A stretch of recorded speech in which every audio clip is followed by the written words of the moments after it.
This is a quick video on how to repair Jingle Jugs that has a bad motor. That's the cause why it does not work any longer. I have a 6-volt powered up connector so I could test the motor. First, flip it over, remove the 7 screws.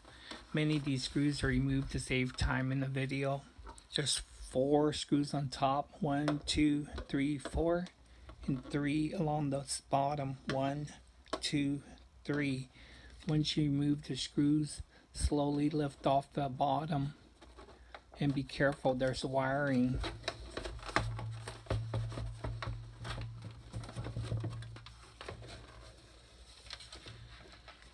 All the wires. There's 5 screws on top and 2 on the bottom. 7 total. 1, 2, 3, 4, 5, 6, 7. Once you remove those screws, turn it over.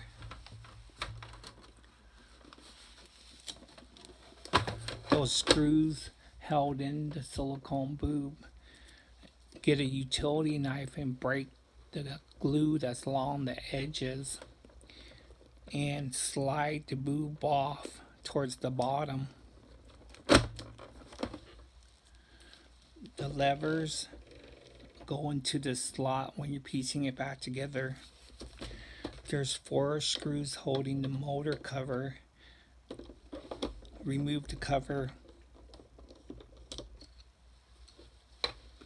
Once you remove the cover, the motor moves freely. There's 2 screws on the side, 1, 2. Remove those 2 screws and the lever comes out.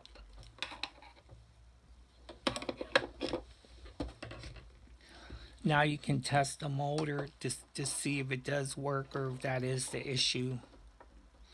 Red with red and black with black. And this motor is good at spinning.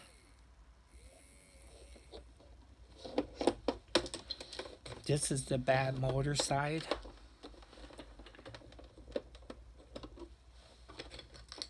And I removed the screws off of this side also.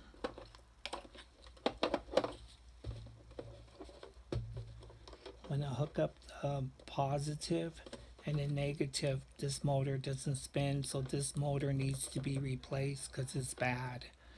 When you're piecing the motor back together, make sure when you put this piece back on, you put the 2 screws, the bottom piece has to go in first. Put in the angle to get in first so it will sit straight.